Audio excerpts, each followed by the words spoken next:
ఓం శ్రీ గణేశాయ నమః, శ్రీ సరస్వతే నమః, శ్రీ పాదవల్లభ నృసింహ సరస్వతి, శ్రీ గురు దత్తాత్రేయాయ నమః. శుక్లాం భరధరం విష్ణుం శశివర్ణం చతుర్భుజం ప్రసన్నవదనం ధ్యాయే సర్వవిఘ్నోపశాంతయే.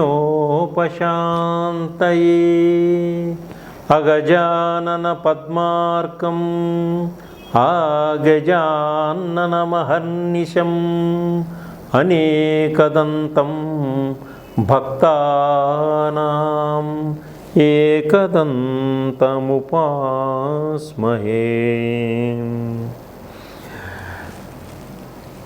వినాయక చవితి ప్రేక్షకులందరికీ కూడా వినాయక చవితి శుభాకాంక్షలు. ఈ వినాయక చవితి రోజున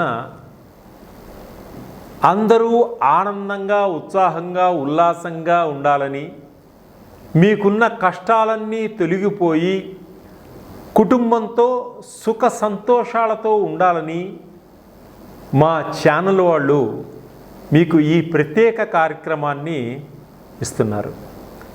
ఇంకొకసారి ప్రేక్షకులందరికీ మరోసారి శుభాకాంక్షలు. వినాయక చవితి 2024లో భాద్రపద శుక్ల చవితి సెప్టెంబర్ 7 శనివారం నాడు వినాయక చవితి మనం జరుపుకుంటున్నాం. ఈ వినాయక చవితిలో మన ఛానల్ వాళ్ళు ఒక ప్రత్యేకతని మీకు అందిస్తున్నారు. అది ఏమిటంటే, వినాయక చవితి రోజున మన అందరం వినాయకుడికి పూజ చేసుకుంటాం.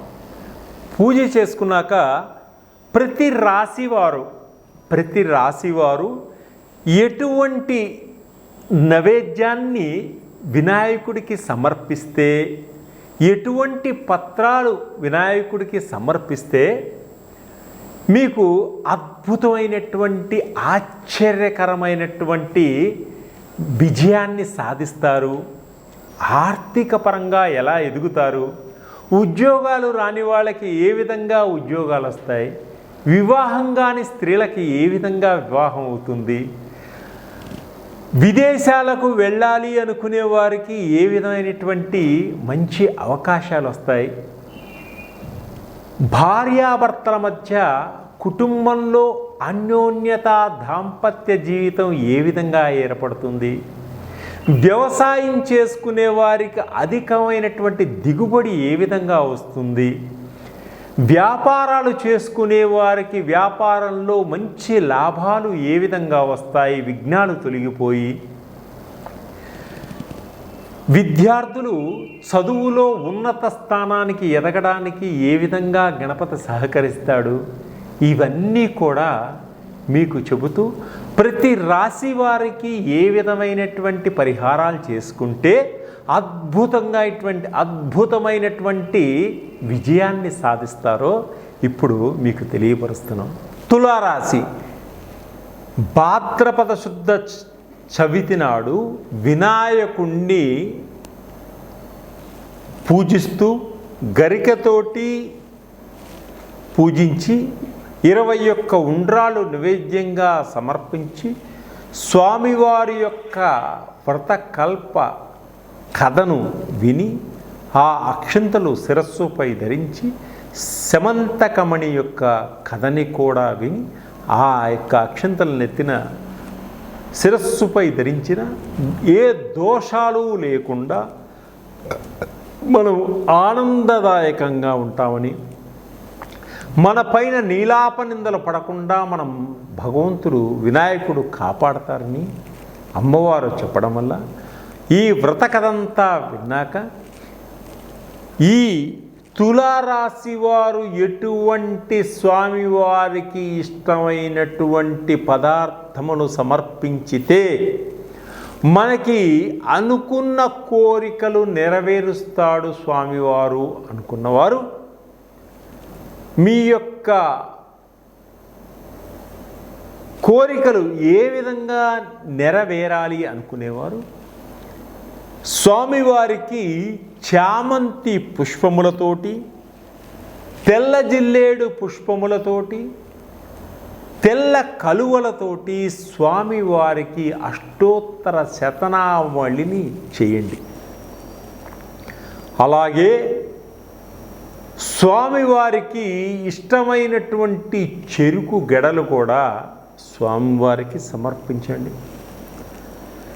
స్వామివారికి ఇష్టమైనటువంటి ఇంకా చక్కటి మామిడి పండ్లు, స్వామివారికి 12 మామిడి పండ్లు సమర్పించుకోండి.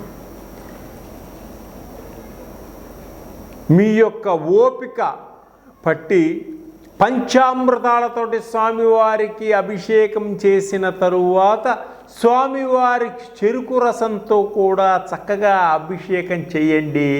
మీ యొక్క కోరికలన్నీ నెరవేర్చుకోండి. ఆయనకి ఇష్టమైనటువంటి పదార్థాలన్నీ కూడా మనం సమర్పించటం వల్ల, ధూపదీప నైవేద్యములు సమర్పించడం వల్ల స్వామివారు ఆనందభరితమై మనకున్నటువంటి కోరికల్ని నెరవేరుస్తాడు. ఆ వినాయకుడు నాయకుడే వినాయకుడై మనకి మంచి ముందు చూపు చూపిస్తాడు, మంచి మార్గంలో నడిపిస్తాడు, సద్బుద్ధిని ప్రసాదిస్తాడు, జ్ఞానాన్ని ప్రసాదిస్తాడు, ఆధ్యాత్మికపరమైనటువంటి మార్గాన్ని కూడా చూపించగలుగుతాడు. ఉద్యోగ ప్రాప్తిని, సంతాన ప్రాప్తిని, జీవితంలో ఎదగాలనేటువంటి తపనకి సహకరిస్తాడు, సహాయపడతాడు, మంచి అభివృద్ధిని చేకూరుస్తాడు ఈ విఘ్నేశ్వరుడు.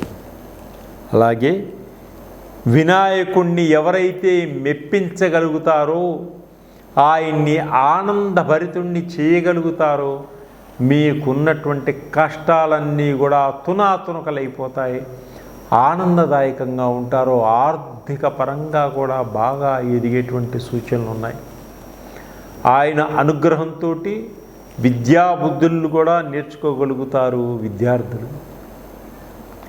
ఉన్నత స్థానాన్ని అధిరోహించగలుగుతారు స్వామివారి యొక్క కరుణ కటాక్షాలతోటి.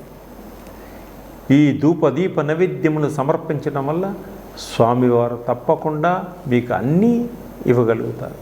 అలాగే స్వామివారి యొక్క మంత్రాన్ని ప్రతి నిత్యము 108 సార్లు ఎవరైతే పఠిస్తారో జనాకర్షణ, ధనాకర్షణ, ఆర్థిక అభివృద్ధి కలుగుతుంది, మనస్సు ప్రశాంతంగా ఉంటుంది, ఇల్లంతా శాంతివంతంగా ఉంటుంది. ఓం గం గణపతయే నమః అనే మంత్రాన్ని 108 సార్లు ప్రతినిత్యము జపించినా పఠించినా తప్పకుండా మీకు అభివృద్ధి కలుగుతుంది. ఈ మంత్రాన్ని జపించిన తరువాత అటుకులు బెల్లాన్ని కూడా స్వామివారికి నైవేద్యంగా సమర్పించుకోండి. ఓం గం గణపతయే నమః, ఓం గం గణపతయే నమః అనే మంత్రాన్ని ఈ తులారాశి వారు ప్రతినిత్యం 108 సార్లు పఠించండి. విజయాన్ని సాధించండి, ముందుకు సాగండి. సర్వే జనా సుఖినో భవంతు. అసలు గణపతి, వినాయకుడు, విఘ్నేశ్వరుడు అనే పేర్లతోటి మనం వినాయకుడిని ఎన్నో రకాలుగా పిలుచుకుంటూ ఉంటాం. భారతదేశంలో ఉత్తర దక్షిణాల్లోనూ పశ్చిమ కనుమల్లోనూ జరుపుకునేటువంటి మొట్టమొదటి పెద్ద పండగ మన వినాయక చవితి పండగ. భాద్రపద శుద్ధము అంటే వర్ష ఋతువు మధ్య భాగం. ఊళ్ళో చెట్లన్నీ కాచి పూచి ఉంటాయి కాబట్టి పచ్చదనంతో నిగనిగలాడుతూ ఉంటాయి వృక్షాలన్నీ కూడా. పొలాల్లో ఉన్నటువంటి రైతులు పనులన్నీ పూర్తి చేసుకొని ఇంటికి వచ్చినప్పుడు ప్రకృతి మనకిచ్చినటువంటి ఆకులు, అలములు, ఔషధాలన్నీ కూడా దృష్టిలో ఉంచుకొని వినాయకుడికి పూజ చేయడం జరుగుతూ ఉంటుంది. వినాయక చవితి వ్రతాన్ని ఏర్పాటు చేసుకొని ప్రజలందరూ, రైతులందరూ వాతావరణ కాలుష్యం కూడా నివారించుకోవడానికి ఈ వ్రతం చాలా ఉపయోగపడుతుంది. భాద్రపద శుద్ధ చవితి నాడు ఆకాశంలో తెల్లవారుజామున మీరు చూసినట్లయితే సూర్యోదయ సమయానికి ముందుగా ఆకాశంలో ఎలుక గుంపు, బాణ గుంపు, హస్త గుంపు, నక్షత్రాలు ఉదయిస్తూ ఉంటాయి కనుక మనం అందాల బొజ్జ గణపతిని ఏనుగు తొండంతో, ఎలుక వాహనంతో దర్శించుకునే భాగ్యం మనకు కలుగుతుంది. మనమంతా ఆ స్వామిని మనసా వాచా వేడుకోగలుగుతాం. ఆకాశంలో ఆ గణపతిని మనం చూడగలుగుతాం. అలాగే ప్రతి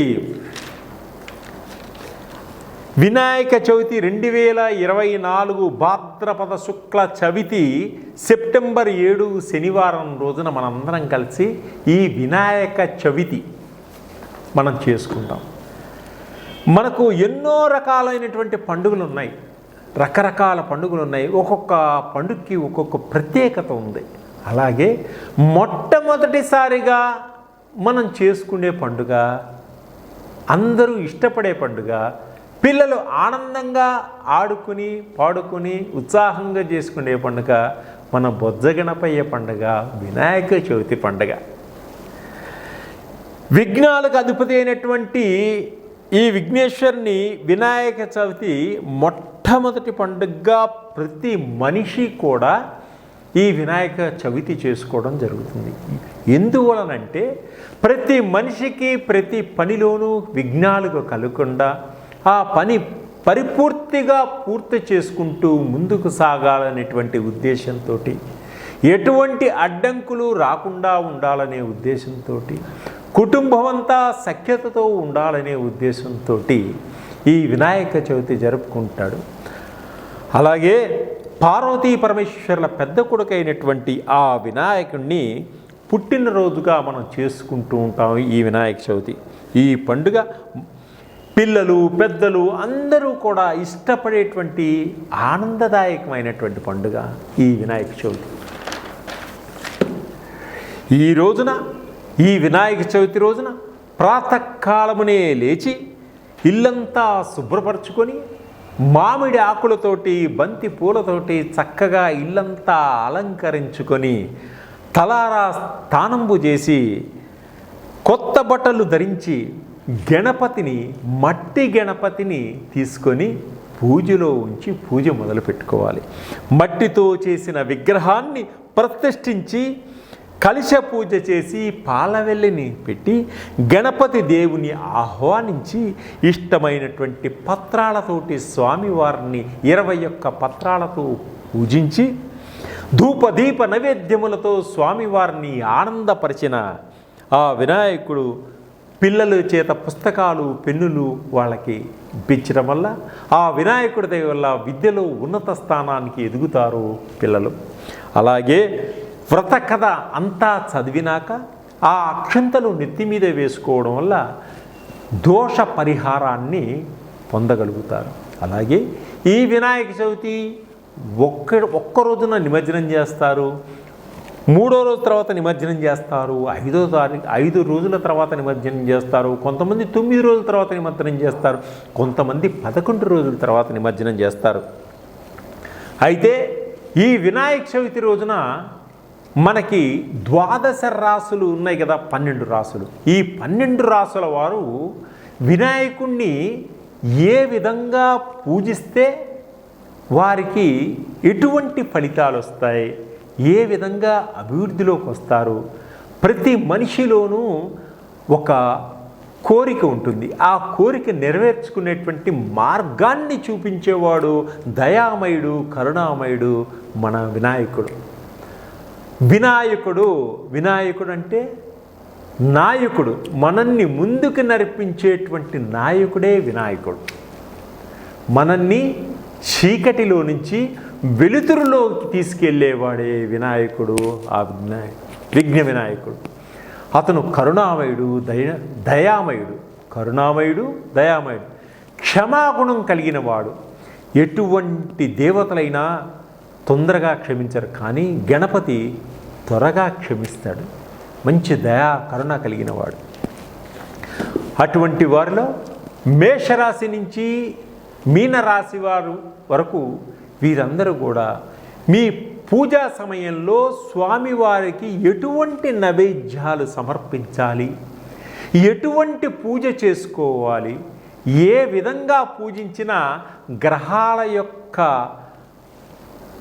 స్థితిగతులన్నీ మన మీద ఉధృతాన్ని చూపించకుండా గణపతి కాపాడుకుంటూ వస్తాడు. మన యొక్క కోరికలన్నీ నెరవేర్చుతాడు. మేషరాశి వారు ఈ భాద్రపద శుద్ధ చవితి నాడు వినాయకుణ్ణి పూజిస్తూ